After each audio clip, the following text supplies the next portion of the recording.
guest today is Annie O'Sullivan. Annie is the author of this marvelous book. This book has changed the lives of a lot of people that have read it. The title of this book, Can You Hear Me Now? Annie dared to not only speak, but to write about a very inconvenient truth. Today I'm honored to interview Annie O'Sullivan. Hi, Annie. Hi, thanks for having me. Delighted to have you here. It'll be my voice behind the camera.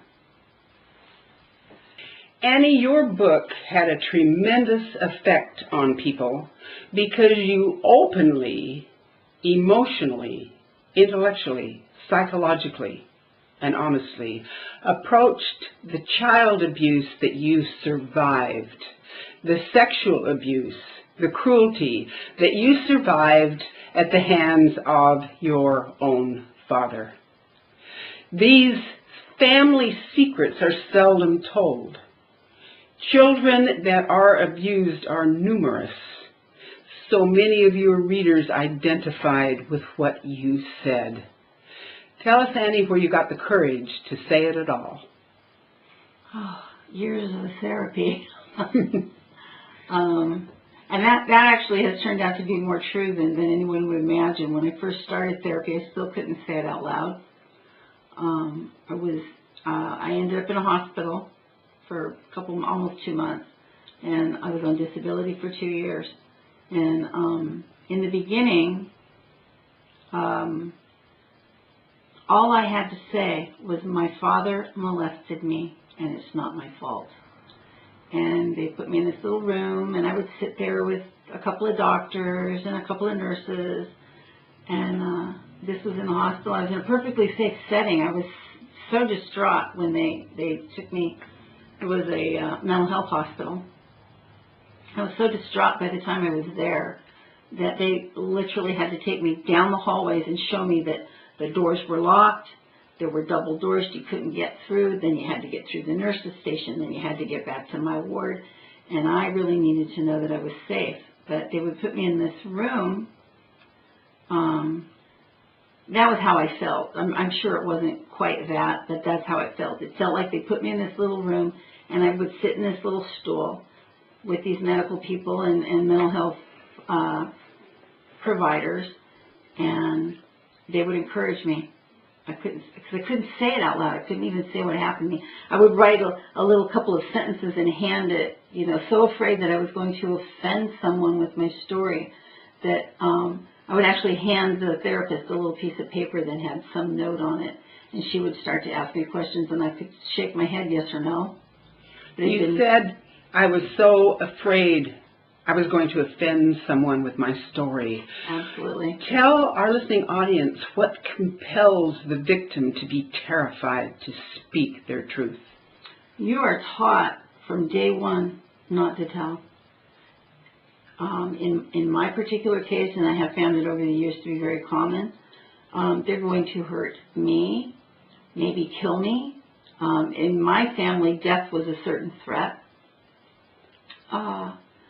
They threaten to get, if you have other family members, maybe you have a younger sister or a younger brother, and they use that as if you tell, I'm going to get another family member. If you tell, your mother will hate you. No one will speak to you. No one will believe you because you're just a kid. And it was reinforced in my house that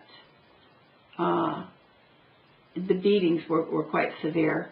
And we had talked earlier about the time that I was in high school, and the high school counselor had called, and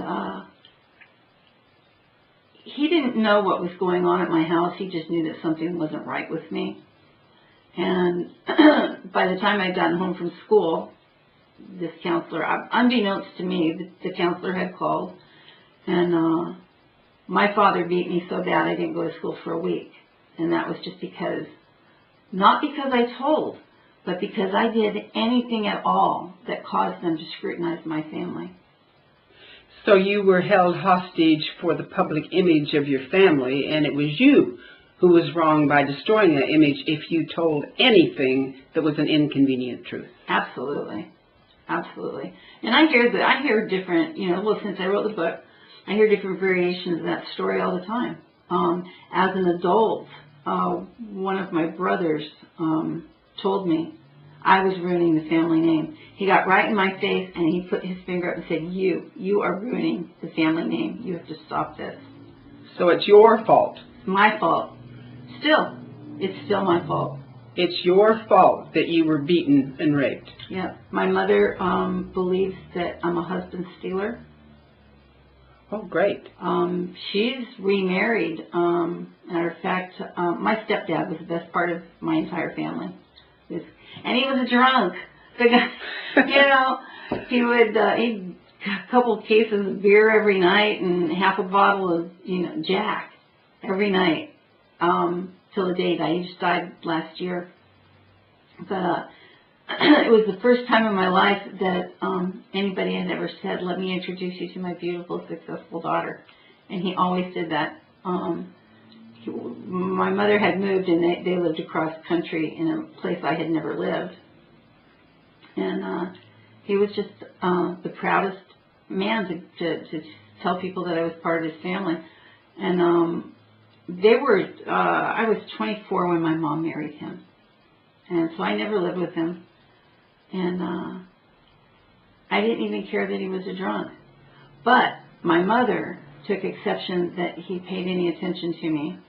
So as an adult now I'm, in my 30s, and actually it might have even been older. We'll just go there. I was older. But I was only there for a couple of days, and her husband, my stepdad, and I had laid this plan that we were going to really surprise her that I was coming. So we emailed back and forth, and we were very clandestine because what we had the police department involved. They came and escorted me over to the house and had my mom come out, and they're telling her that we found this woman wandering around in this truck, and she says she's looking for her mother. And we think it might be you, and she was completely confused, and of course it was me, and we just thought it was great. Well, what I found out pretty quickly was in her mind I was, it wasn't bad enough that I stole my father from her. Now I was preparing to steal her husband, her current husband, from her. And she said to me, you need to understand that this is my husband. You have never understood that, ever. Since you were an infant, you never understood that. Since you were an infant, how old were you when you were first sexually molested by your father? He told me I was 6 months old. And the reason that I found that out was because I used to cry. I'd cry. He's doing things to me, and I would cry. And he'd get quite angry and tell me, you shouldn't be crying. You started this. You started it when you were 6 months old? I was 6 months old. Stops your heart, doesn't it? It does. The thing that I always thought was interesting, obviously a few years separated from this, but for my mother to say that, you never understood since you were an infant. Since you were an infant, you never understood. She said that.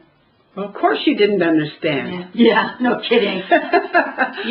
So that makes it your fault. It's always my fault. I'm the one that told. My other brother says it wasn't that bad. My other brother just drinking himself into oblivion. But it's my fault because I ran my mouth.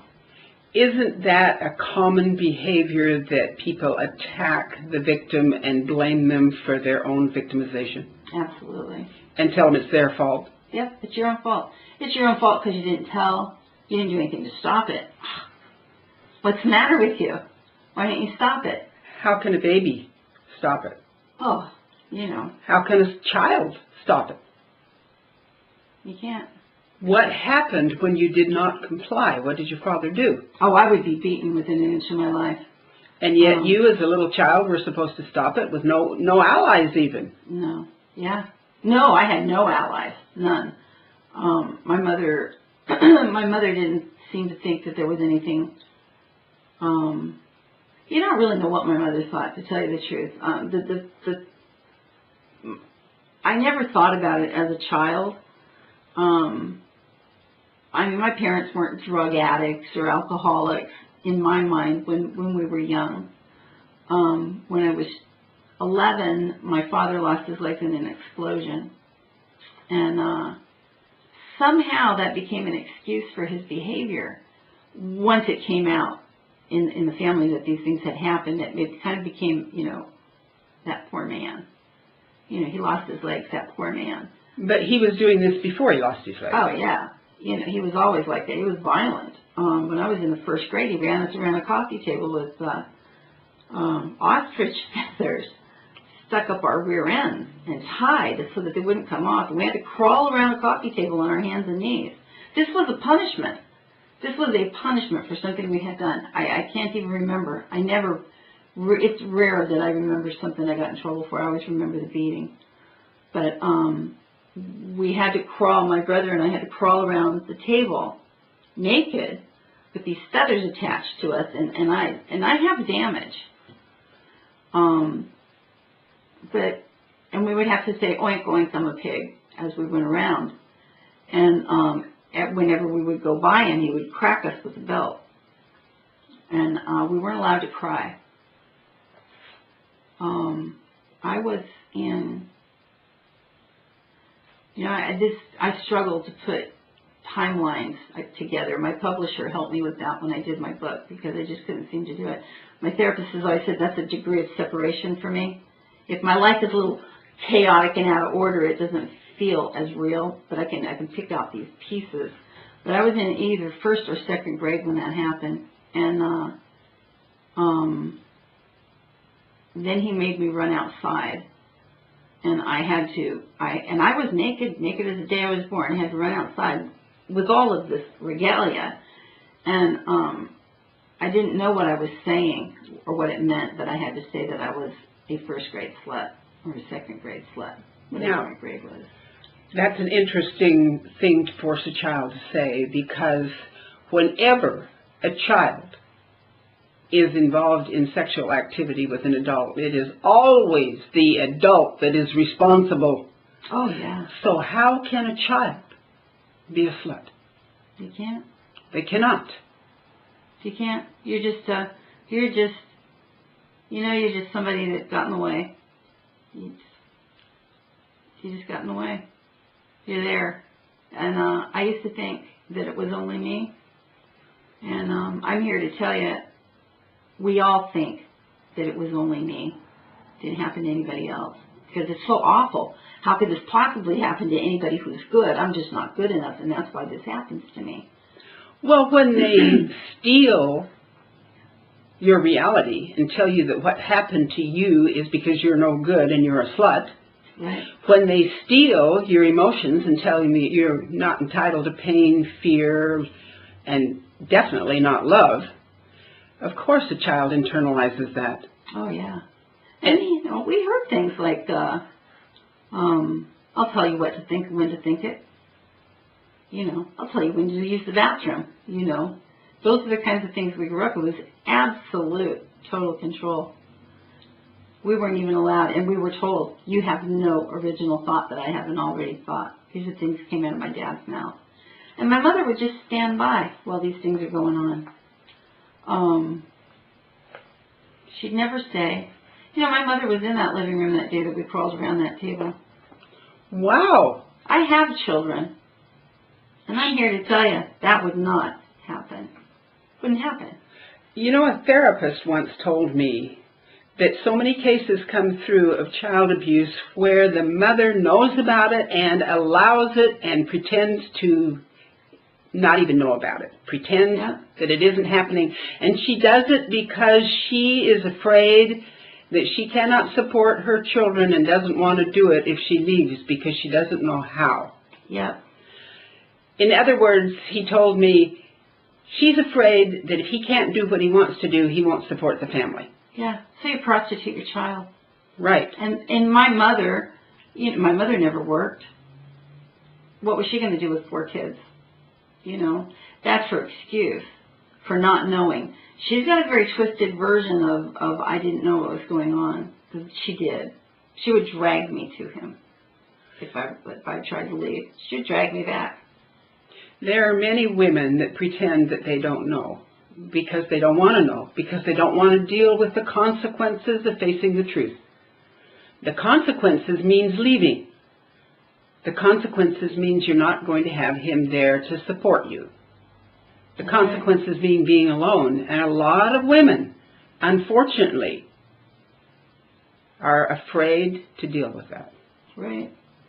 And that twisted thing of, I almost can't wrap my head around it, even after all these years, is how could she possibly think I was stealing her husband? You know. That's her justification for doing nothing. It's your fault. Right. It's my fault. That was his justification for abusing you. Well, the thing that's interesting to me is and there's some of the stories that are in there. There were other kids. You know, there were other kids in the neighborhood that weren't allowed to play with us. You know, you can't play with those children over there. His little hide and seek game of Gestapo, he would get other kids in the neighborhood to play. Well, they wouldn't want to play anymore. You know, because my dad was always the one telling the kids to hide, so we would hide, and he was the one that would find us. And you couldn't match wits for it with a man that was in his 30s when you're in the 3rd and 4th grade. We think we're hiding really well. He'd find us. And the Gestapo, part of the game, was the Gestapo, which was my father, could do anything he wanted when he found you. Because that's what the Gestapo does. And this included the neighbor kids? Did he get turned in? Not once. Not one time. There's one boy in particular, pretty quick didn't want to play with us. And didn't want to play that game. And his mother was divorced, and they lived in a mobile home up behind us, not too far. And he was an only child. No dad in the picture. And my father went over and convinced that woman that that boy just needs a man in his life. And he'd be just fine. And my dad was willing to spend the extra time. I bet he was. I bet he was. After that night, we moved. And this is a period of time where I was old enough to know I was losing time is what I called it. I don't know what to call it. I had been hung up in a clothing closet with my hands crossed. And I was hung up in the closet. And I was 9 or 10. It was very small. All my clothes were stripped off. And he would push me. And as I came forward, I would get stuck with an ice pick. I don't know if you can even buy ice picks anymore. But they're very sharp. And I would swing forward and it would hit me. And because of therapy, I have a fairly vivid memory of that event. And I was molested or raped, or I call it rape. I call it baby rape. I think that calling it being abused or molested is a very inaccurate. That's not what it was. I wasn't abused. You know, I was raped repeatedly, violently. He was a violent man. And I don't remember going to the house that night. I don't remember anything until I woke up in a bedroom in a mobile home somewhere else. We'd moved. And there I was. Post-traumatic stress. It sounds like you had absolutely every symptom of post-traumatic stress disorder. The memory loss, the fear till you lose track of time and space. Right. So many abused, beaten, raped, violated in violence people have post-traumatic stress disorder. We as a nation tend to look at it as an act of war. We forget to look at it on the home front. where those who are innocent, too small to protect themselves, often experience post-traumatic stress disorder. And yet, if they go forward with an inconvenient truth, they are expected to provide all of the proof that would hold up in a court of law before they can be believed. Yes, that's unfortunate. And it happens to kids. You know, I know that there's some people out there trying to change those laws for children, because if you've been violated by an adult and you are put up on the witness stand, you are chewed up and spit out, and you lose. But you put a kid on the stand, and a well-educated attorney rips them apart, because it's not about justice, it's about winning. It's not about what happened to the kid, it's always about winning, and you're allowed to face your accuser. Well, look at our court cases. The way we win is to discredit the witness. That's a standard strategic position. Absolutely. And it's really easy to discredit a child. Oh, you dreamt it. You dreamt it. Like, you didn't dream this. You know, you're unsophisticated. You don't have words. A really good example of that was I was in the 4th grade, and I was violently sodomized. It was punishment for not getting my father up. And I will never forget these words. He said to me, "This is what it's like when you grow up. You better get used to it." And he bent me over on a stool and he sodomized me. I didn't know what had happened to me. The one and only time I ever had an opportunity to tell anybody what happened as a child, my mother came home. I mean, everybody had been shooed out of the house so that he could, you know, do this to me. And she comes home, and I was in the kitchen. I was just standing there. I didn't know what had happened to me. I just knew I was not in a good place as a kid. And she stood there, and she looked at me, and she said, What happened to you?" And I just stood there. I didn't know what had happened to me. They're asking me to tell them. You know, my mother's asking me, and I could have told her, but I didn't have the words. And I would argue that while that happened, I hate to admit this, 50 years ago, I today believe that even with all of the sophisticated shows that we have on TV, I mean, sex is on TV, everybody's doing everything, you know, you've got the dating, the reality shows where the people are dating and everybody seems to be swapping with everyone else. I would say that children still don't know what just happened to them, because it's not a loving event. I didn't go to dinner. I didn't get dressed up and go to dinner with some man and fall in love with him and decide that I was going to take him home with me. I'm a kid. I got sent to my room. That happens today, even with all the sophistication and everything that these kids are exposed to. They might be a little more sophisticated about how to talk. They still don't know what happened to them. They still don't tell. Even in a loving relationship, allegedly. Yes. Sodomy is not for the gratification of the person that's sodomized. No, never. And I have some serious problems with that. And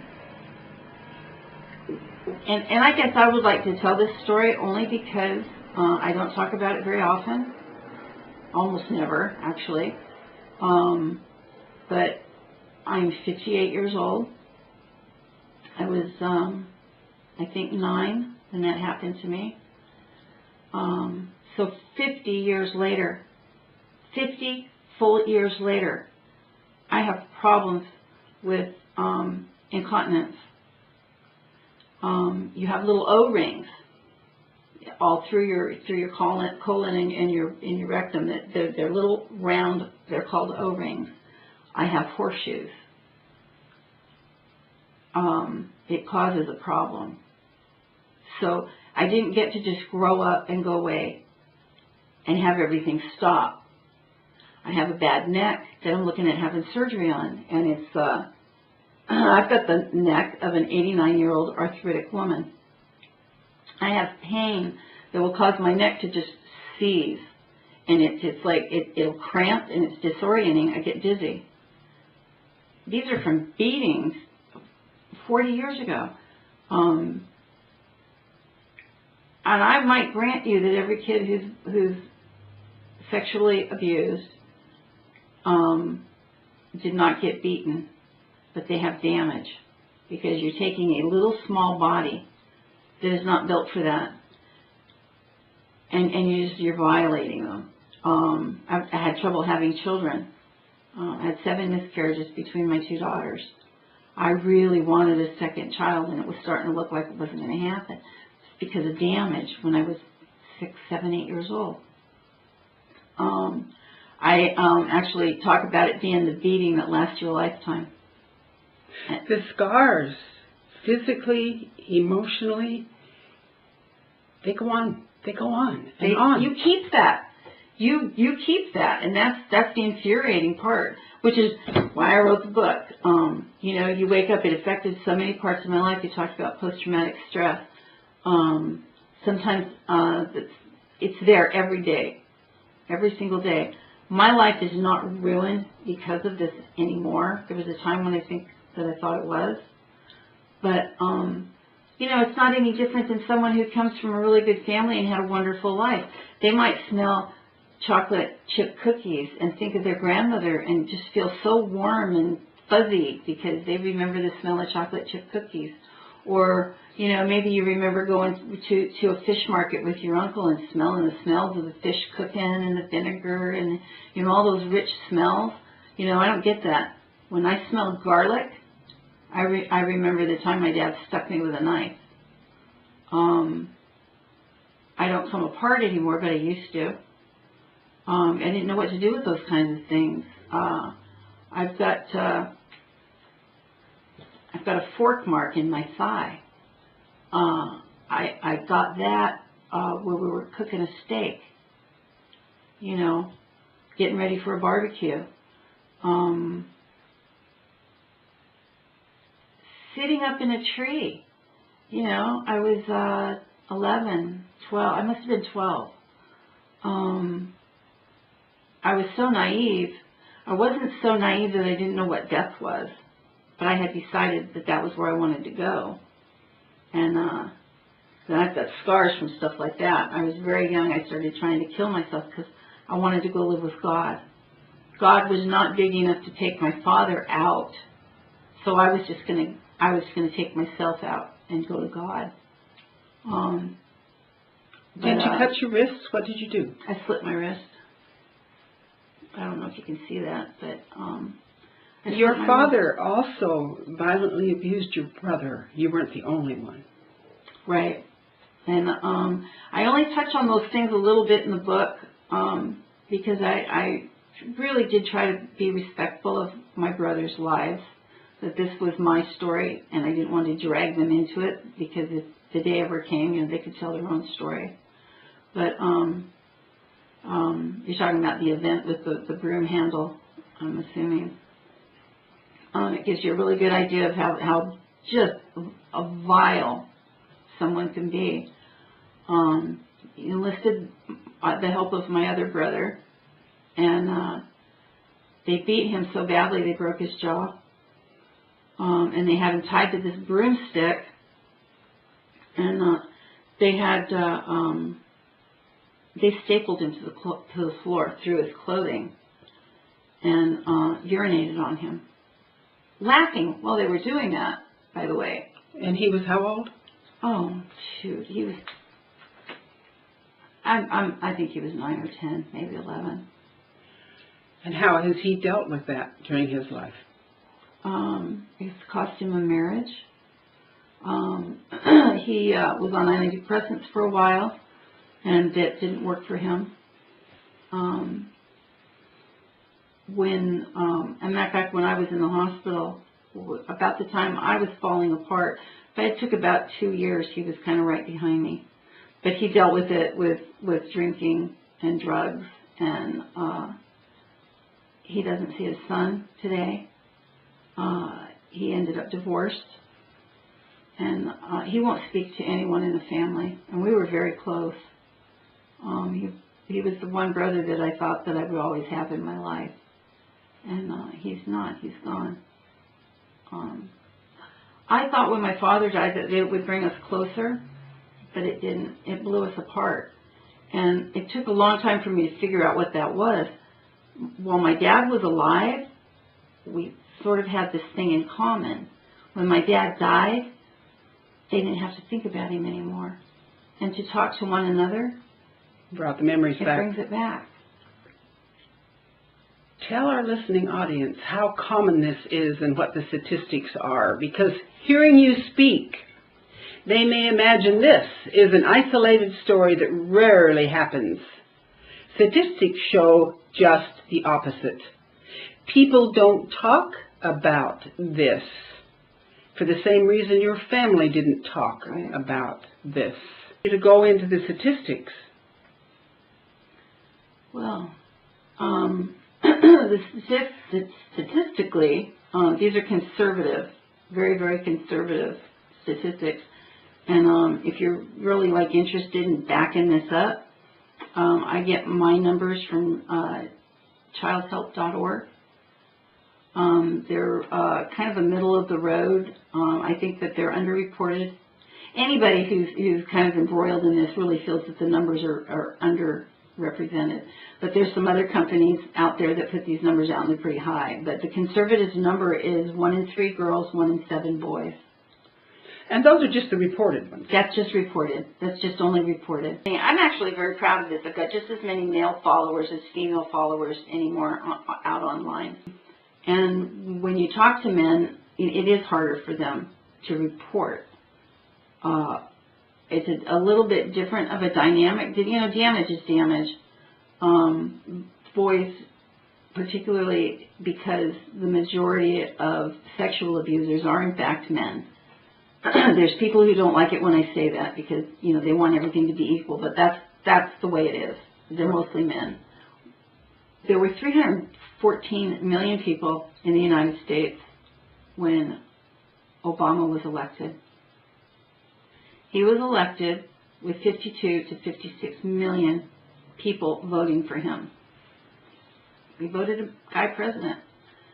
That same year, it was an estimated 94 million adults who were sexually abused as children.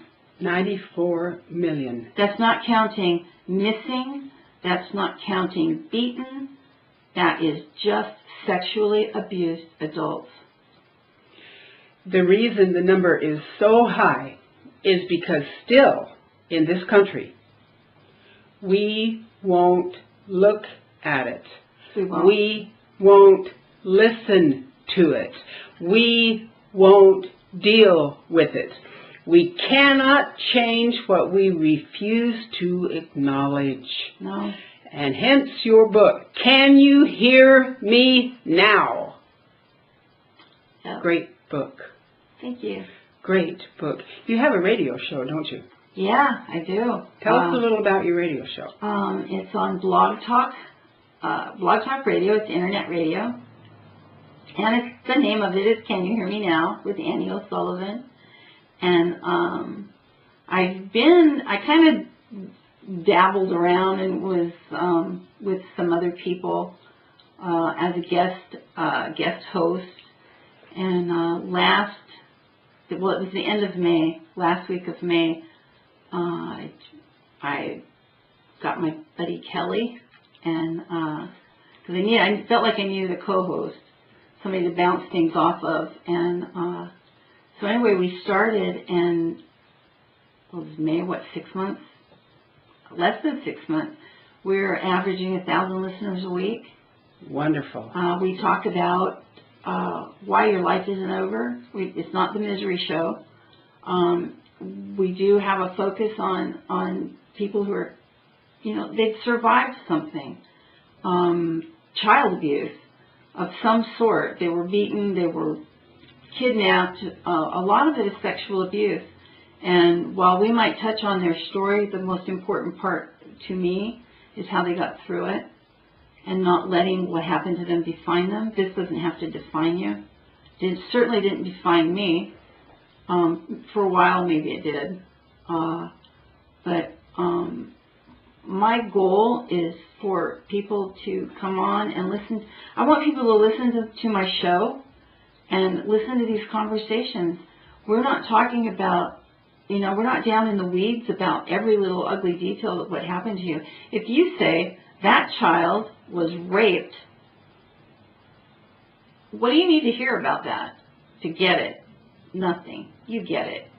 But what we do want to do is talk about how it felt and how you got past it and how you got better and how you pulled your life together.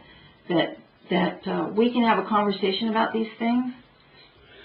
One of the things that's so important with most of these rape cases and sexual abuse cases, the victim is compelled, threatened, and terrorized not to tell. If the family breaks up, it'll be their fault. If mom and dad break up, it'll be your fault. If you get put up for adoption or kicked out or the family isn't fed, it'll be your fault. The terror not to tell increases the post-traumatic stress disorder and makes the child be forced into a corner where forgetting it or not dealing with it is easier. How do you help your listeners break out of that? Well, here's a really good example. Because I did work, because of this conversation, we had a certain show that we did. My hairdresser has 5 little girls, and the lady that used to do my nails had read my book. So it was all through the salon. Everybody, she read her books out, and it was so exciting. And she says, "I'm sorry, I just can't read it."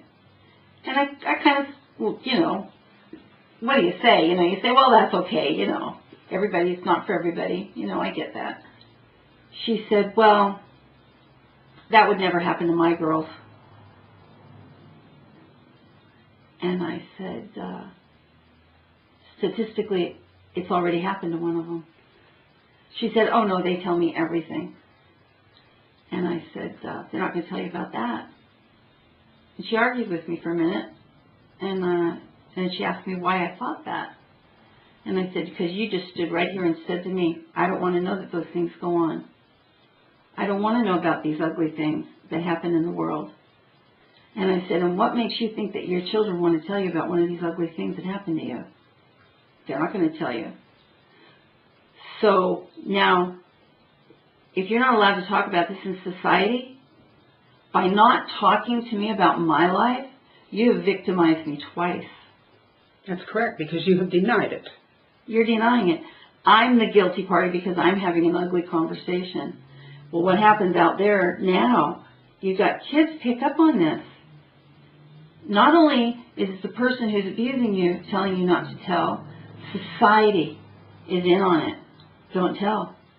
Don't tell because he's bad or she's bad, and now you're bad because you're talking about it. So the name of the family, the position of the family in the community is more important than any member of it. That's right. People's opinion, then, are more important than your children. That's right. That's a sad condition. It is a sad condition, and I don't really know how you get past it, except I believe with all my heart we need to talk about it.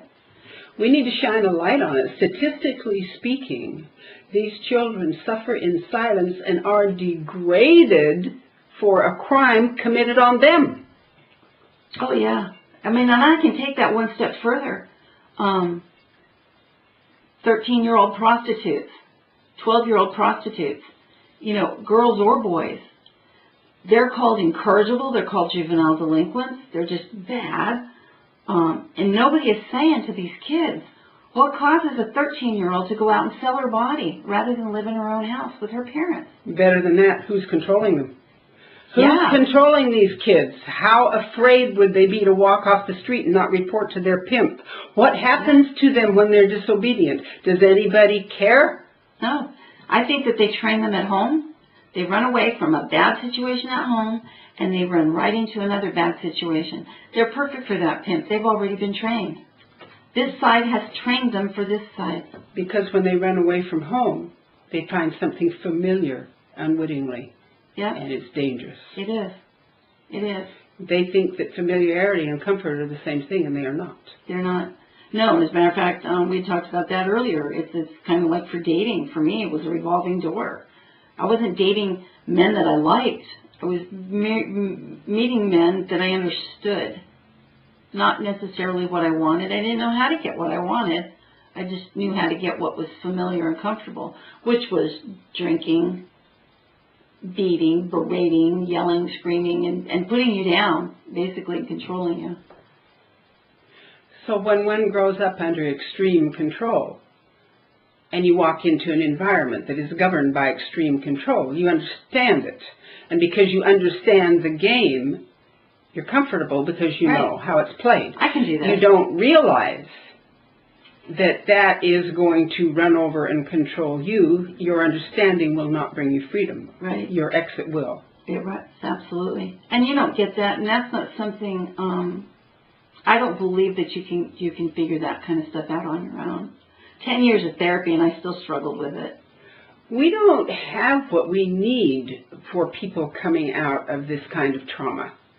We have more shelters for dogs and cats than we do for misplaced women and children. We spend more money on dogs and cats than we do our children. But we take them in, if we take them in, and then turn them out unprepared to become victimized again in a world that they still don't understand how to deal with. And this is a waste of time and energy for everybody concerned. What we really need is to take them in and educate them. And if they will not and do not pass their lessons, they cannot stay or be funded. Right. Because you cannot help someone who cannot or will not take the road to trying to help themselves. And I would call this, recovery is kind of saved for drug addicts and alcoholics. They're in recovery. We're fixing them. They're in recovery.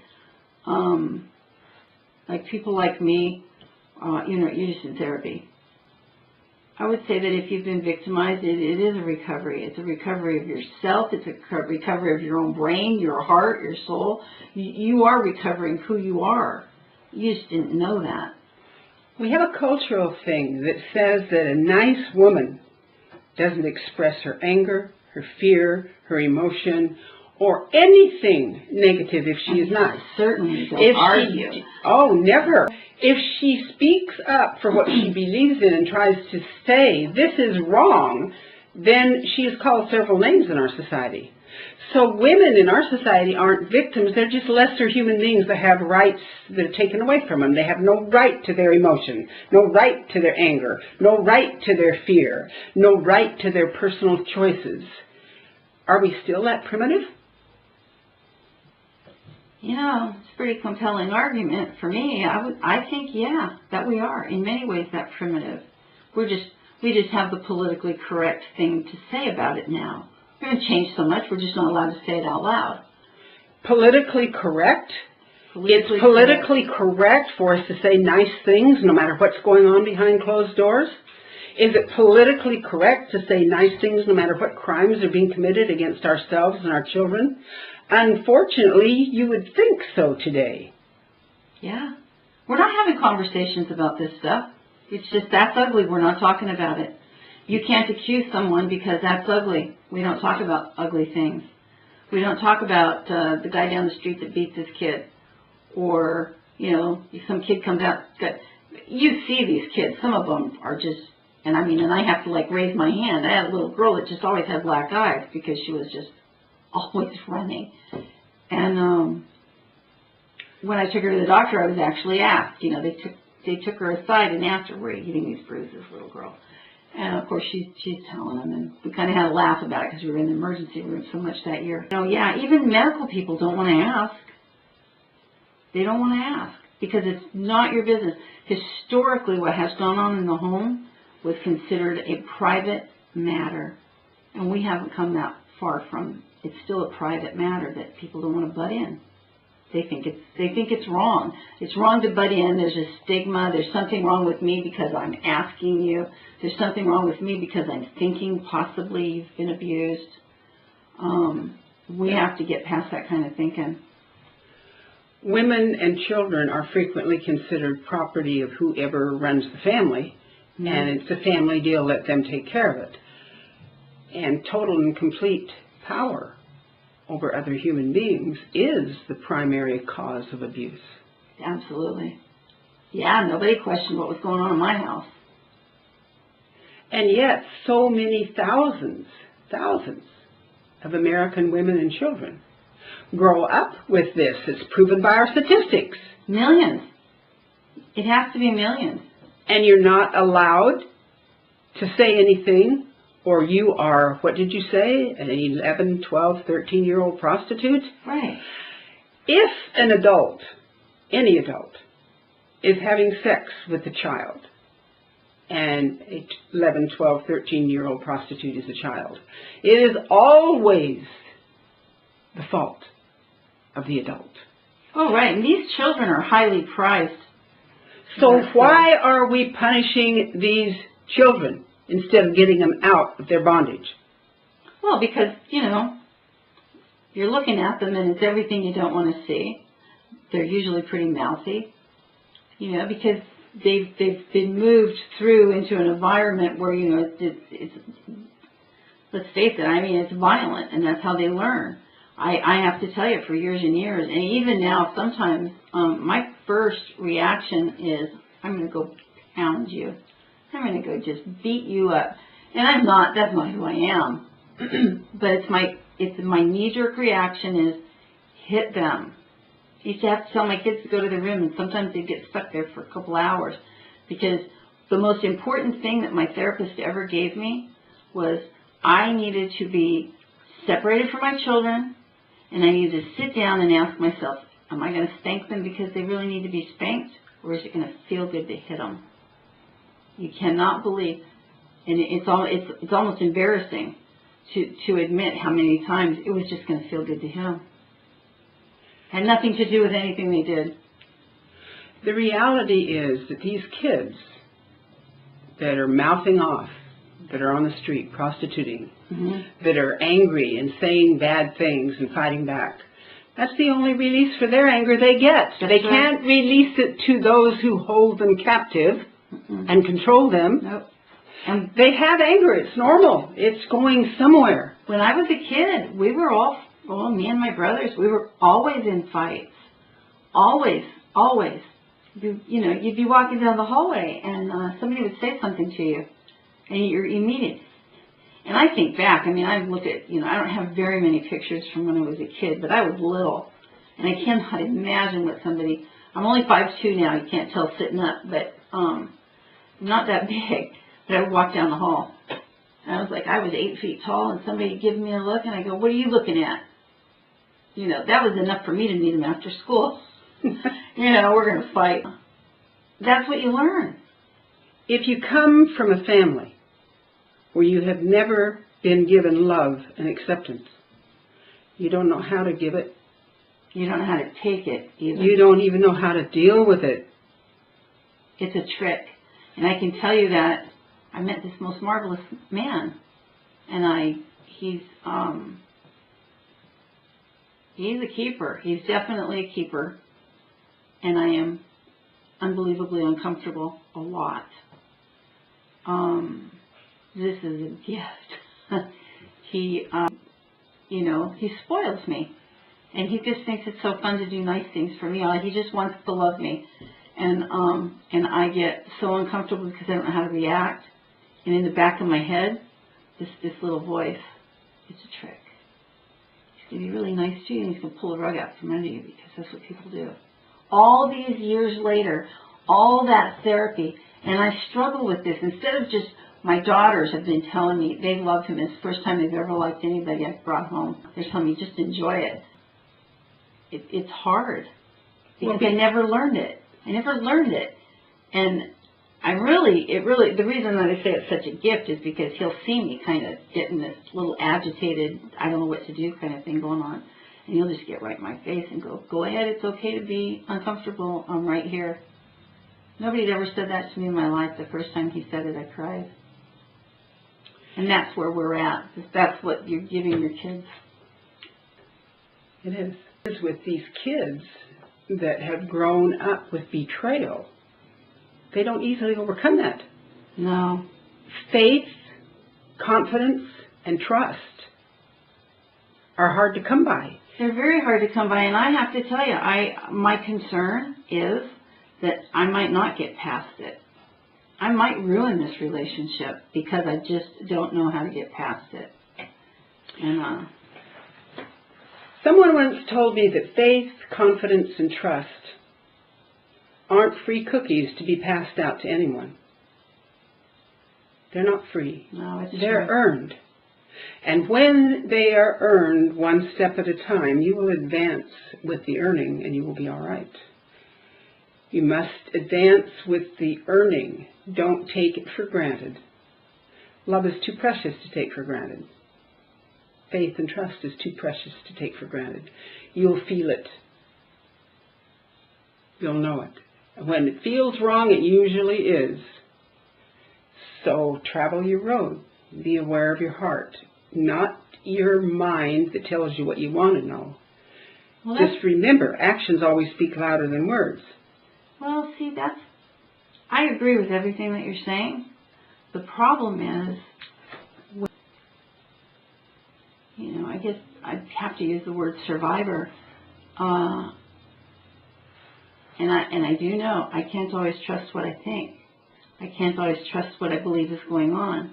I have to go through a thought process that was given to me, because if you've been violated in so many different ways and it affects so many aspects of your life, it's hard to trust your own thoughts. That's correct. You might meet somebody who has very much earned all of those things, the trust and the faith and all of that. And a lot of the times, I have to intellectualize it and go through this little thought process.